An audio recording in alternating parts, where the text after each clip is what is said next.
E já está connosco na Manhã SIC Notícias o economista Pedro Brinca. Pedro, muito bom dia. Bom dia. A justificação do Governo para reduzir o desconto no imposto sobre os produtos petrolíferos é de que a tributação dos combustíveis em Portugal está significativamente abaixo da média ponderada da zona euro e que os preços também registados já estão abaixo de quando esta medida foi aplicada. Aqui a questão é: qual é que é esta média ponderada de que o Governo fala e se o Governo, quando reduz este desconto, também está a pensar na média dos salários dos portugueses? Esta média ponderada diz respeito, de facto, à carga fiscal relativamente aos outros países da União Europeia, representando, obviamente, ou ponderando para a sua importância dentro do espaço económico. Eu acho que esta medida agora do Governo, ou esta ação do Governo, tem uma mais-valia, que é uma questão de... é importante que haja credibilidade e consistência. Isto foi uma medida que foi prevista como temporária e, neste sentido, a reversão da medida mais não é do que o cumprimento do anúncio do que foi a medida quando ela foi implementada. Mas eu devo dizer que eu acho que a medida nem sequer devia ter sido implementada de início, pelo menos não como medida de combate à inflação. Já vimos outros exemplos do que é que descidas de cargas fiscais temporárias fazem. A Alemanha fez uma medida dessas e aquilo que vimos foi que houve uma perca de receita fiscal que não acabou no bolso de quem comprava combustível, uma boa parte dela acaba a montante, não é? Ou na distribuição ou na refinação, etc. Por isso, essas medidas tipicamente não são boas por um lado, porque há perda de receita fiscal que não vai para os bolsos de quem realmente precisa e porque também, por outro lado, não resolve o problema, que é, se as coisas estão mais caras, o facto de elas serem mais caras também cria um incentivo para quem consome, dentro daquilo que é possível, fazer alguma substituição e alguma racionalização. Ao intervirmos no preço dessa maneira, estamos a evitar que esse mecanismo entre. Dito isto, e agora respondendo exatamente àquilo que me tinhas perguntado, se a fiscalidade faz sentido.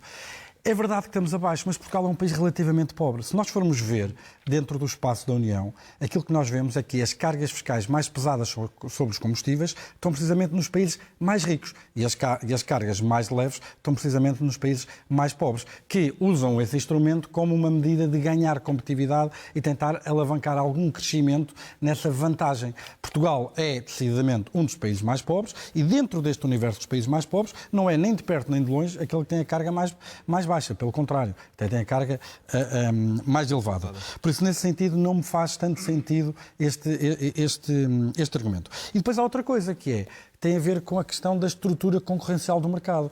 No longo prazo, se nós queremos ter um mercado que beneficie mais o consumidor, aquilo que nós devíamos estar era, primeiro, a ler as recomendações da Autoridade da Concorrência, que nos seus pareceres de 2004, 2009, 2012, 2018, tem sistematicamente alertado para problemas de concentração, não só horizontal, ou seja, haver poucos atores na venda direta, mas também ao longo da cadeia de valor, no caso da refinação, armazenamento, acesso às infraestruturas. Tudo isto tem sido coisas que a Autoridade da Concorrência tem chamado a atenção e que os sucessivos governos, não é só o atual, porque isto já vem desde 2002, e que os sucessivos governos não têm combatido. Eu percebo que a manutenção desta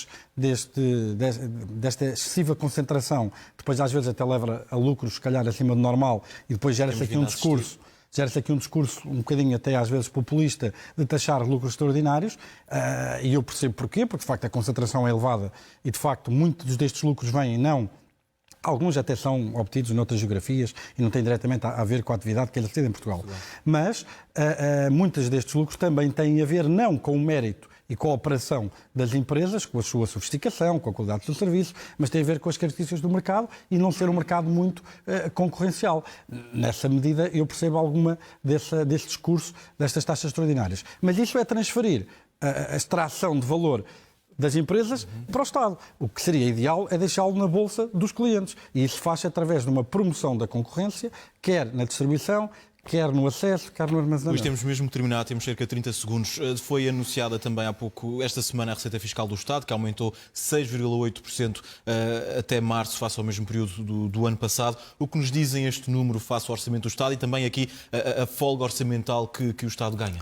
Relativamente àquilo que tinha sido projetado em Orçamento do Estado, agora no Plano de Estabilidade, o déficit para 2023 foi revisto em baixa e se percebe-se, nós no primeiro trimestre tivemos um crescimento de 2,6 em termos homólogos, ou 2,5 em termos homólogos e 1,6 em cadeia. A receita fiscal está diretamente ligada à atividade económica. Se ela é acima do previsto, também a receita fiscal será acima do previsto. Luís, muito obrigado. Obrigado.